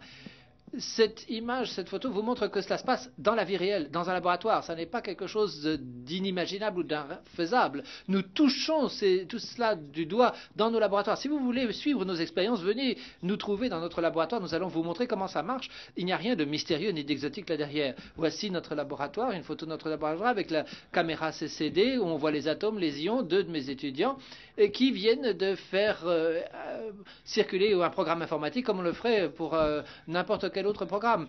Ce programme vous dit qu'il faut connecter les atomes individuels pendant un certain temps en utilisant les algorithmes correspondants que je vous ai déjà montrés et en réalisant le processus de dissociation avec un atome, deux atomes, trois atomes, etc. Pour cela, nous avons déjà développé un langage de script informatique quantique, QCSL. Ce que nous avons réalisé, qui était un véritable tour de force, c'était l'intrication de 8 ions. Nous avons vraiment testé, par cette mesure, le fait qu'il y avait bel et bien une intrication de 8 particules. Les données ont pris à peu près 10 heures d'exploitation de l'ordinateur quantique pour créer cet état. Pour faire la mesure. Mais la création de cet état a pris quelques millisecondes. Il faut prendre un nombre incroyable de mesures pour récupérer l'information, ce qui vous montre la quantité d'informations qui se trouve là-dessus. Il a fallu donc plus d'1 demi-million de mesures. Et ça nous a pris plusieurs jours pour reconstruire cela sur un ordinateur traditionnel pour nous assurer qu'il y avait bel et bien intrication. Le record actuellement, ce n'est pas d'ailleurs une intrication de 8 particules, mais de 14 sur des distances de près d'un dixième de millimètre de long. C'est microscopique, évidemment. Mais l'intrication, c'est macroscopique. Avec les photons, d'ailleurs, on l'a déjà vu. C'est ce que nous appelons notre octet quantique. Et nous continuons à travailler là-dessus. Voici l'avenir. Est-ce que l'on peut passer à une échelle plus grande? Je suis sûr que vous allez me poser la question, quand est-ce que je vais pouvoir acheter un ordinateur quantique? Nous sommes en train de faire de notre mieux. Ça va prendre un certain temps encore. Voici notre tâche.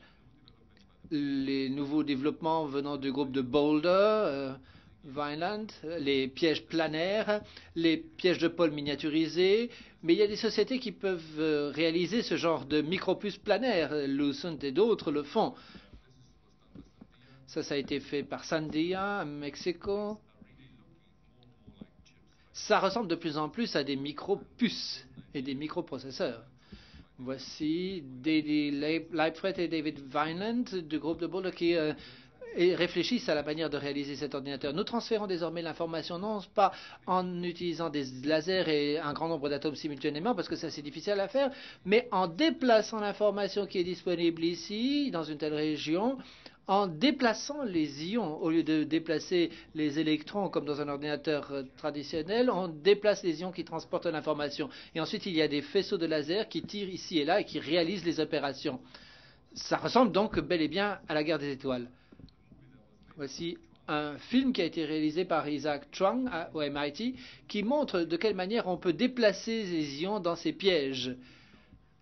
Il y a des ions qui font du refroidissement, de la lecture, etc. On peut miniaturiser les puces et rendre ces opérations parallèles. Non seulement on a un ensemble de bits individuels, mais on peut les faire fonctionner en parallèle, les déplacer en parallèle avec des faisceaux laser qui tirent un peu partout et réaliser ces opérations un très grand nombre de fois par seconde. Voici comment nous envisageons la réalisation de cet ordinateur à l'avenir sur des micropuces. Voici l'équivalent européen des programmes. Ce piège que nous avons commencé à utiliser en 2000 a été désormais miniaturisé. C'est ce qu'on appelle le piège segmenté qui permet les opérations. Et ça, c'est le consortium Microchip qui s'en occupe. Et ces pièges ont beaucoup de succès. Ça, c'est l'effort mondial qui est engagé à cet égard. Je vous ai montré la publicité de la société Ulm et Mainz. Ça, c'est le NST, le Michigan, le Maryland, Innsbruck. Tous ces dispositifs se ressemblent un petit peu. Pour déplacer les ions, vous avez des petits segments qui appliquent la tension et qui transportent l'information. On en arrive vraiment à la fin de mon intervention. Je vais vous donner maintenant mon rêve, ma vision de l'avenir. La manière quantique de faire des calculs, c'est les calculs quantiques atomiques.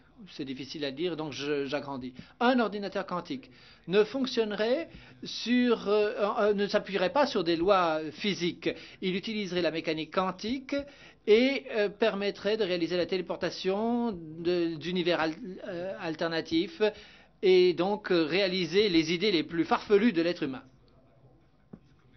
J'espère avoir pu vous convaincre en tout état de cause que la téléportation c'est déjà fait, qu'on l'utilise même quotidiennement dans nos laboratoires en déplaçant les photons.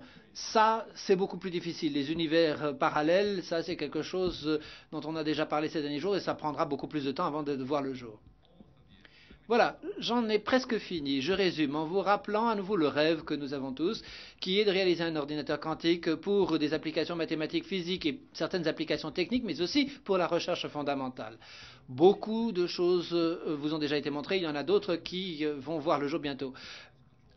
Sur la voie de la mise en œuvre, nous avons besoin de préciser le contrôle et la manipulation des systèmes quantiques. C'est déjà appliqué pour la métrologie, pour les expériences fondamentales. Je vais aussi parler d'un certain nombre de choses qui remettent en cause la physique quantique par le biais de ce que j'ai appelé cette Information Guided Eye. Il y aura encore beaucoup de choses à faire avant que l'on puisse réaliser les opérations nombreuses qui vont accélérer les choses et qui vont nous permettre de faire la factorisation plus rapidement.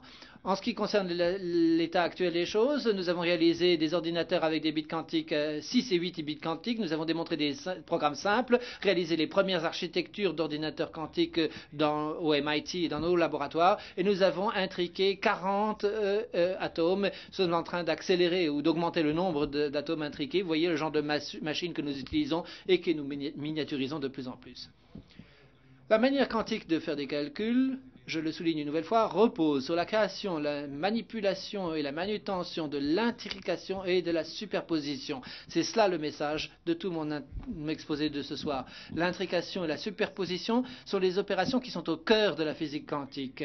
Et nous voulons véritablement faire fonctionner l'intrication, en tirer parti. Comme le disait Einstein, nous voulons utiliser l'action bizarre de ces mécaniques quantiques à distance.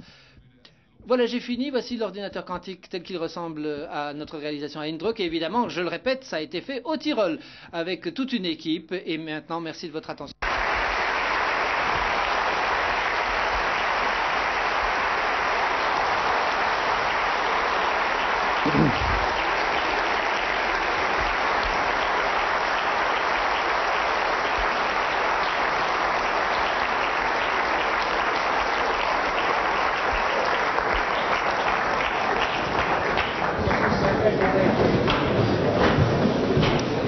thank you very much for Merci beaucoup de cet exposé tout à fait impressionnant.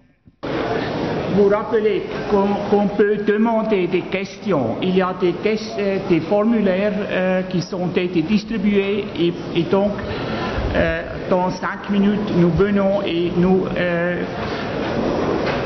avons une table ronde à laquelle vos questions sont traitées. Donc on fait une pause de 5 minutes.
hatte eigentlich darauf gewartet, wo du diesen Artikel gezeigt hast, diesen wilden Artikel von US News und News, dass particles are not so mundane and obey physical laws, zu sagen, it is physical laws, quantum physics is physical laws, we are exactly using physical laws. Genau, das hätte ich noch sagen sollen. Weil man das hier, weil das praktisch ein bisschen sozusagen in Frage gestellt wird.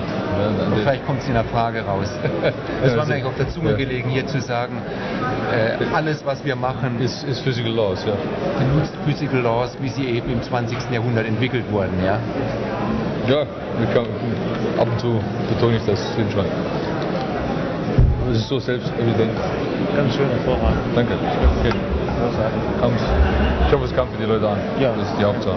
Ich denke auch. Ja, das war. Ich glaube auch die Bilder am Ende, wie man es macht, es ist real. Ich glaube, das war wirklich. Es ist das Problem. Das sind ja auch sehr abstrakte Dinge und ich habe versucht. Dadurch hast du es in die reale Welt gehoben. Das fand ich prima. Das ist halt schwierig. Ein paar von diesen Quantenkorrelationen, die kann man nicht visualisieren. Aber hier, zumindest haben die Leute ein bisschen ein Gefühl dafür. Also die Physik prüft und auch die Faszination und die Standardtechnik. Oder? Gut. Soll sein.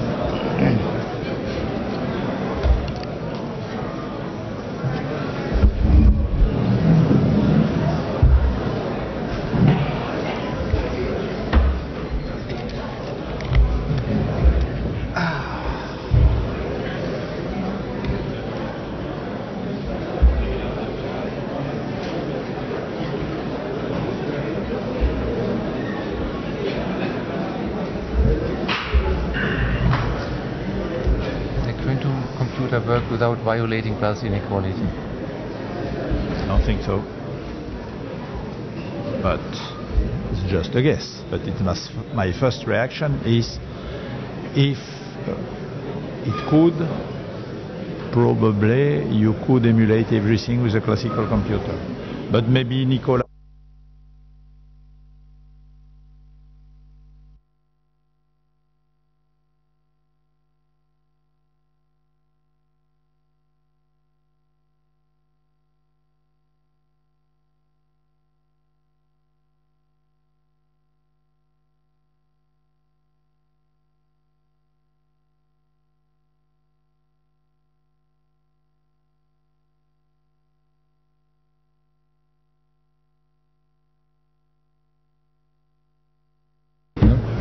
Und die Leute, die haben eine Scheu darüber nachzudenken, wie Köpfe anders funktionieren.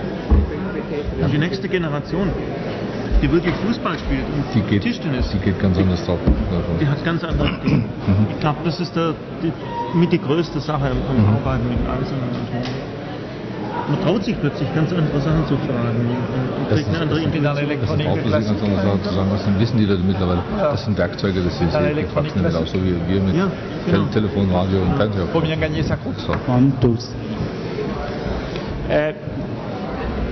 Donc bonsoir. J'aimerais continuer avec la table ronde. Donc, the first question is as follows. La première question est la suivante. Est-ce qu'un ordinateur quantique exigerait la mise en place de nouveaux langages de programmation? Est-ce qu'il faudrait remplacer les langages déjà utilisés? La réponse est pas nécessairement. Comme je vous l'ai dit, nous avons déjà élaboré un certain langage de script qui nous aide, mais pour le reste, nous utilisons C++ et d'autres langages qui existent déjà pour exploiter ces ordinateurs. Il nous faut simplement des ordinateurs classiques pour assumer toutes les tâches qui sont nécessaires pour mettre en place un système aussi compliqué. Il y a pas mal de comptabilité à tenir à cet égard qui est sous-jacente, mais pour le reste, on peut parfaitement s'en sortir avec les langages informatiques actuels. Merci. J'ai un très grand nombre de questions et si nous les posons toutes, nous serons encore ici demain.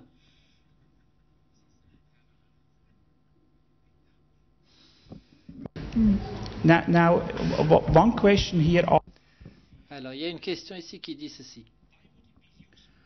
Pourquoi serait-il utile d'avoir plus de 300 qubits? Parce que vous nous avez dit que cela créerait d'ailleurs toute la liberté dont on a besoin.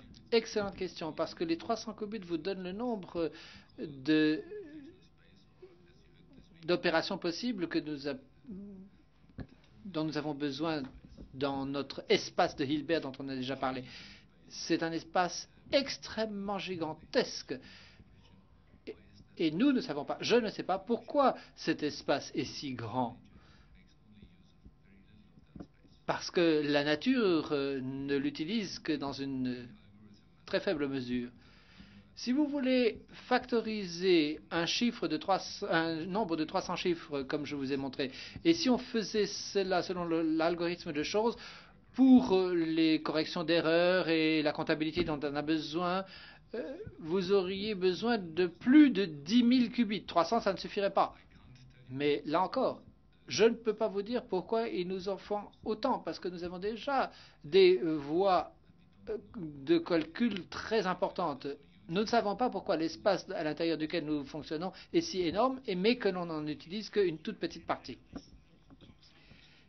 Ici j'ai un auditeur qui pose deux questions à la fois. Première question, à quelle température faites-vous vos expériences?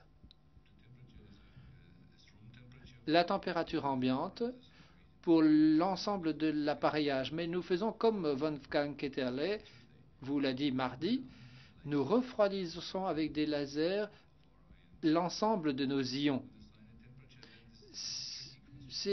En ce qui concerne la température, c'est une question un peu difficile à trancher parce que les particules et les mesures, pour cela, la température n'augmente qu'à au fil du temps. Si vous avez un grand nombre de particules, certaines se déplacent, d'autres non, comme Wolfgang vous l'a dit, alors là vous pouvez calculer la température. Mais vous savez, une particule unique, il faudra à nouveau recourir aux statistiques pour savoir quelle est la température de cette particule.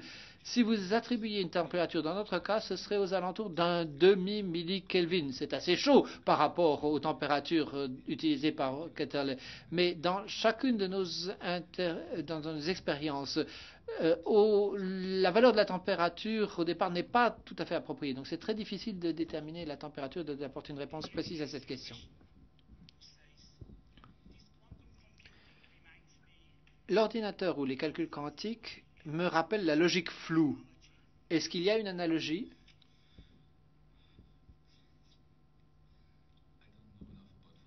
Je ne connais pas assez bien la logique floue pour répondre. Mais la logique floue, elle est réellement purement classique. Alors qu'ici, il y a des corrélations et des informations quantiques en jeu.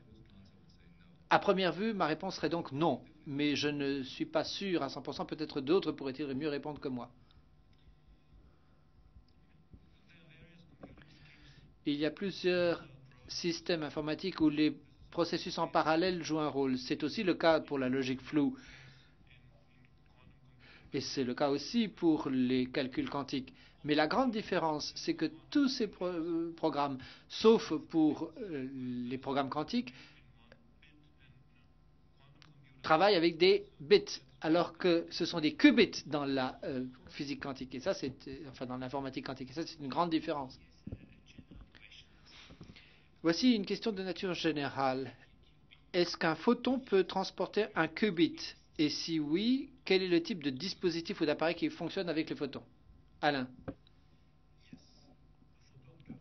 Oui, un photon peut transporter un qubit, mais il y a un grand problème avec les photons. Les photons, ce sont des qubits volants, parce qu'on ne peut pas les arrêter. Si vous voulez utiliser un photon comme un qubit, vous pouvez le faire. Et je vous en ai donné un exemple hier. Vous pouvez coder un qubit sur la polarisation d'un photon. Mais le fait que l'on ne puisse pas arrêter le photon pose un vrai problème. Plusieurs groupes dans le monde essayent d'y remédier, en particulier le groupe de Nicolas Gisin.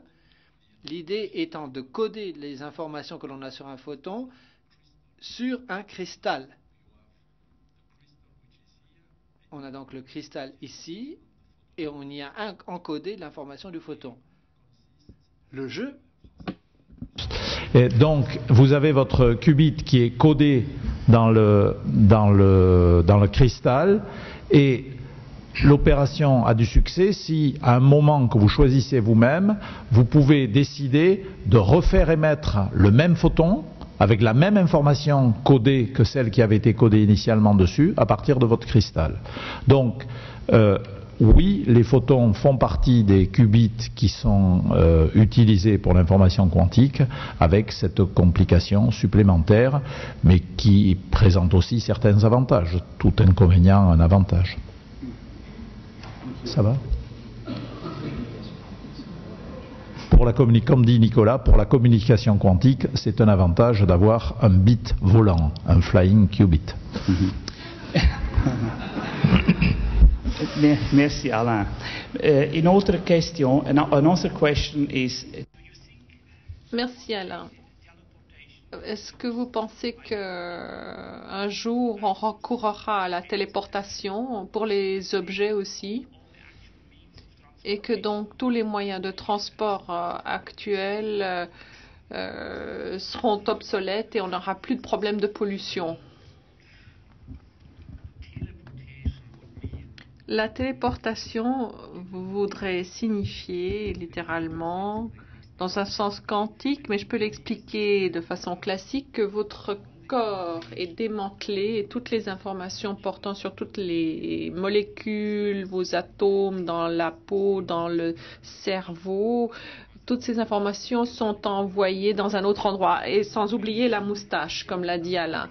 Donc toutes ces informations seraient envoyées dans un autre endroit, et dans cet autre endroit, les gens vous réassembleraient en se fondant sur ces informations. Je vous demande si c'était possible. Vous voulez courir ce genre de risque ? Et bien sûr, les informations portant sur toutes ces cellules, ces neurones dans votre cerveau, c'est extraordinaire. Je veux dire, ça dépasse nos capacités actuelles d'obtenir ces informations et de les transférer.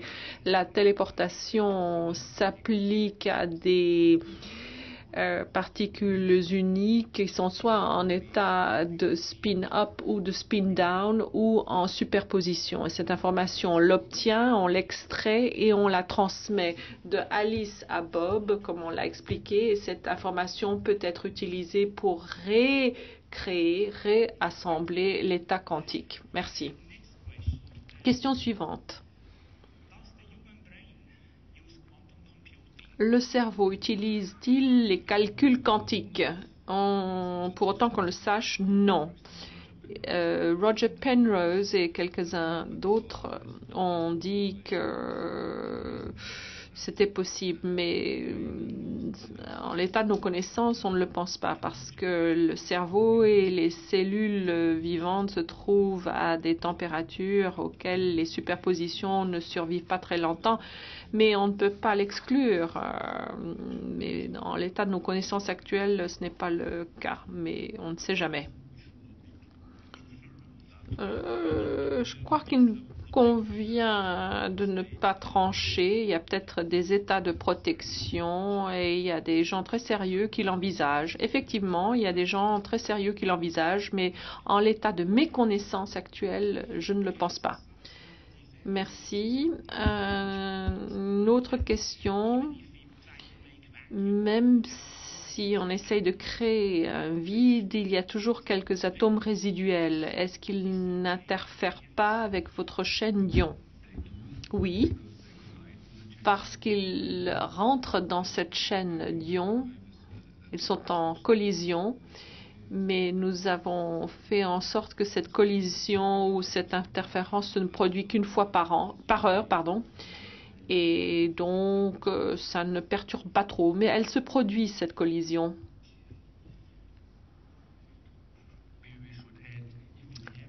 Et si elle se produit, en principe, l'erreur peut être détectée et corrigée. Même sur une puce d'ordinateur, il y a des erreurs et on peut le corriger. L'algorithme doit être suffisamment robuste pour pouvoir corriger ce genre d'erreurs.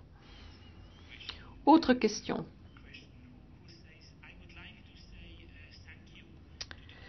Je voudrais commencer par vous remercier les organisateurs de cette manifestation. La question est la suivante. Enfin, c'est plutôt un commentaire. À savoir,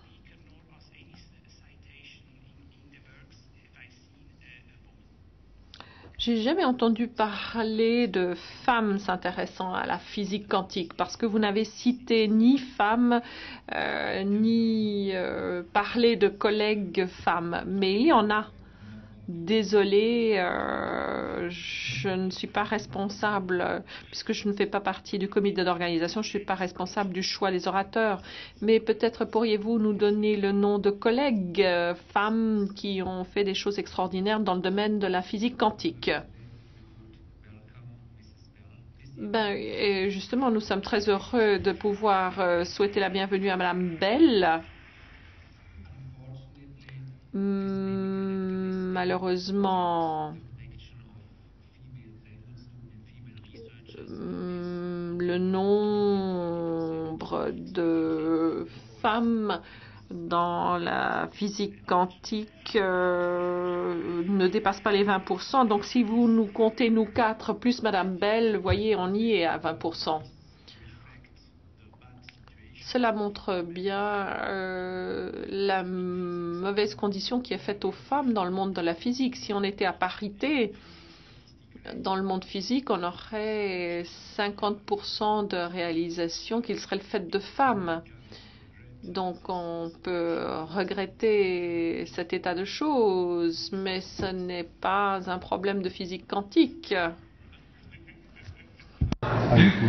Okay. Yes. Okay. So I think it's safer. It's safer to change. Permettez-moi d'intervenir. Donc, visiblement, il y a très peu de femmes qui font de la physique quantique. Mais selon mon expérience, en tout cas, ce qui se pratique dans mon université et dans d'autres universités, c'est que les femmes qui étudient la physique, qui travaillent dans le monde de la physique, les femmes scientifiques qui travaillent dans le monde de la physique aiment beaucoup ce qu'elles font. Et naturellement, on les encourage et on les soutient. Et je crois qu'elles s'amusent beaucoup. Et il y a de plus en plus de femmes qui s'intéressent à la physique. Donc attendons quelques années et puis je suis sûre qu'on arrivera à parité.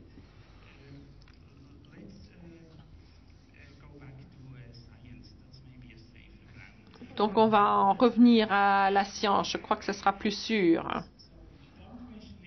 Autre question.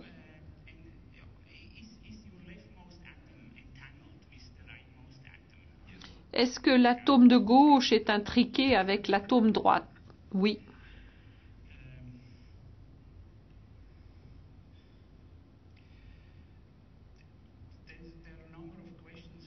Il y a pas mal de questions qui portent sur les limites en raison de l'incohérence des états quantiques quand vous utilisez beaucoup de qubits. Effectivement, c'est un problème sérieux et nous attelons à la tâche pour essayer de mieux comprendre ce phénomène. Cette décohérence est due à plusieurs processus. Les processus les plus importants, ce sont ces processus qui perturbent tout le système et lorsqu'il y a des mesures inadvertantes,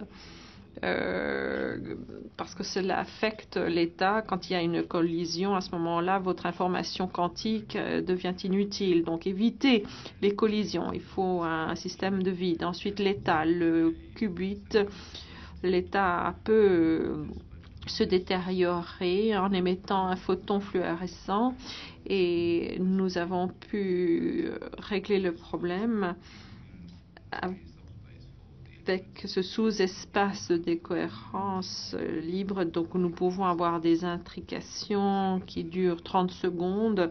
C'est très long pour une intrication. Donc on peut passer en revue tous ces détails techniques. On a des problèmes avec les champs magnétiques fluctuants que nous pouvons stabiliser parce que vous avez des courants qui passent à travers les bobines et il y a quelques petites fluctuations qui se produisent à ce moment-là. Mais ce sont surtout des contraintes techniques. Je ne pense pas que la décohérence soit un problème fondamental.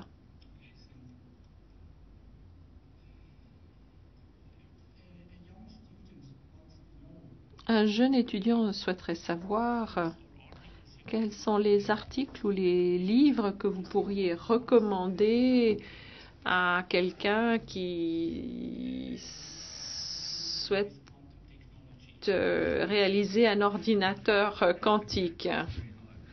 Eh bien, voici une question difficile parce qu'il faut d'abord décider quelle est la technologie que vous allez utiliser pour ce faire. Si vous voulez me contacter, envoyez-moi un courriel et puis je vous enverrai des sources littéraires, bibliographiques. Il y a le livre de Michael Niels et de Art Schwang. Et puis, il y a également le guide du Tyrol.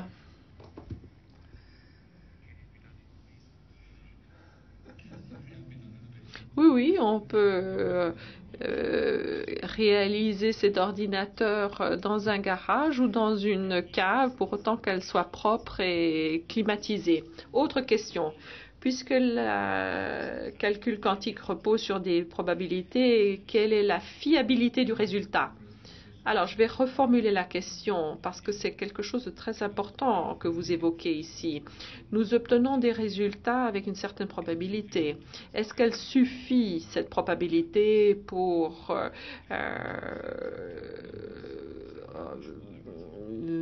vérifier les résultats? Par exemple, l'algorithme Shor, il faut l'utiliser plusieurs fois pour obtenir suffisamment de réponses et de probabilité pour être sûr du résultat, pour vérifier que vous ayez la bonne réponse.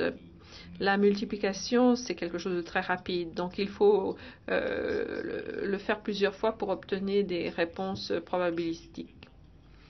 Alors, est-ce que les ordinateurs quantiques seront plus rapides que les ordinateurs classiques? Oui, parce qu'il y a une accélération exponentielle et vous ne devez faire les opérations que quelques fois pour obtenir ce genre de résultat.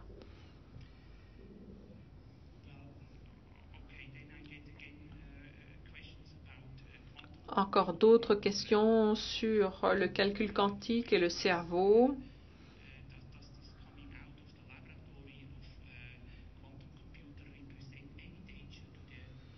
le fait que l'ordinateur quantique quitte le laboratoire, est-ce que ça va être dangereux pour le cerveau?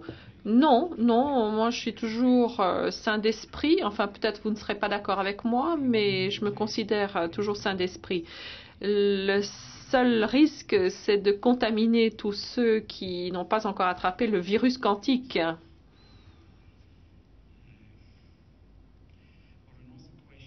Autre question qui a vraiment trait au calcul quantique. Pourquoi faut-il avoir des superpositions quantiques si on détermine le résultat uniquement en l'observant? À quoi ça sert d'avoir des superpositions quantiques? Puisque ces superpositions ne jouent un rôle qu'à la fin, quand on obtient le résultat. Non, ce n'est pas vrai. Pendant tout le processus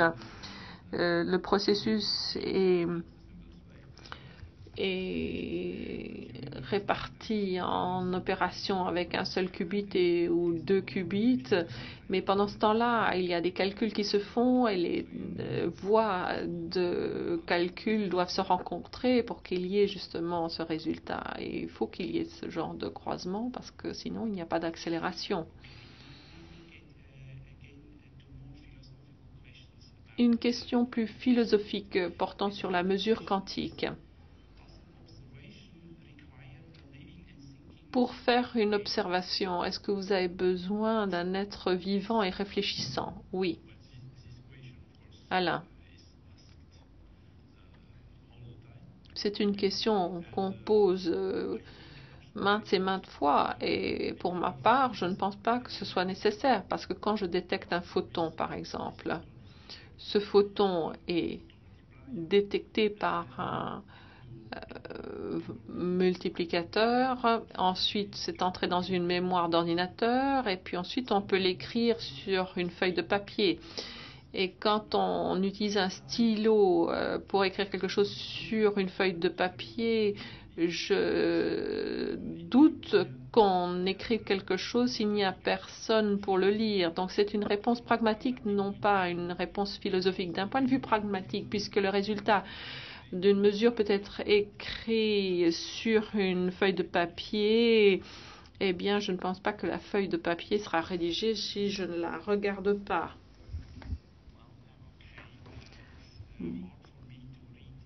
Bon, je n'arrive pas à lire les questions aussi rapidement que vous ne donnez les réponses.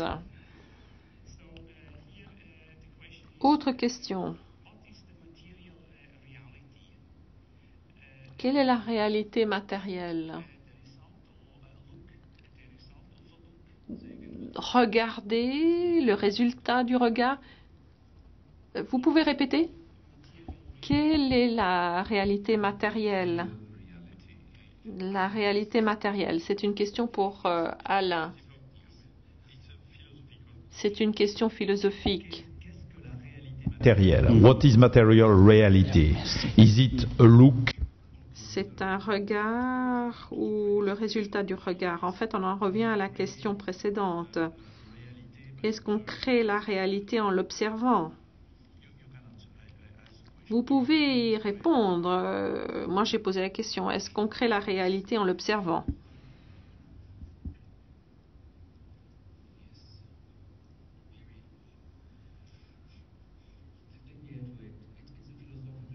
Comme j'ai dit, c'est une question philosophique portant sur la réalité. Et malheureusement ou heureusement, la science ne peut pas trancher les questions d'ordre philosophique. Moi, je peux simplement vous dire ce que la plupart des scientifiques pensent, à savoir que le monde existe en dehors de nous et que nous observons le monde et que les particules se déplacent, les systèmes quantiques évoluent, qu'on les observe ou pas, et les systèmes quantiques ont évolué même avant que l'on ne sache qu'ils existent. Donc on part du principe qu'il y a une réalité au monde que nous révélons en tant que scientifiques. Et pour rebondir sur ce qu'a dit Alain, nous pensons également que les mesures quantiques sont prises au moment où l'état de superposition quantique a été mesuré ou projeté utilisant un dispositif classique. En d'autres termes, si un détecteur clique, le clic est macroscopique, le clic est classique. À ce moment-là, l'état de superposition quantique a disparu et la réponse, la mesure a été encodée dans un système classique. Et qu'il s'agisse d'un play dans votre ordinateur classique, un clic du multiplicateur ou quelque chose écrit sur une feuille de papier, nous partons toujours du principe qu'il s'agit d'une trace permanente et qu'elle existe indépendamment du cerveau humain.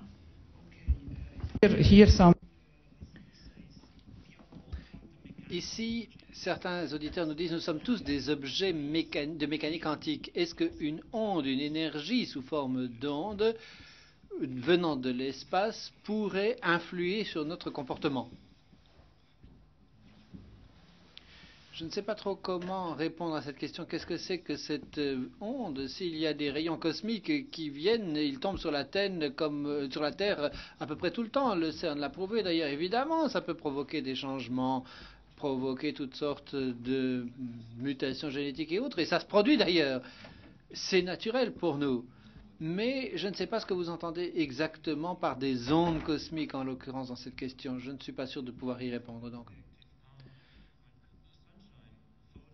Les photons du Soleil sont des ondes et influent évidemment sur mon comportement, en tout cas, ça c'est clair. Il y a d'autres types d'ondes que nous connaissons bien, qui contrôlent et affectent notre comportement, nous le savons bien aussi.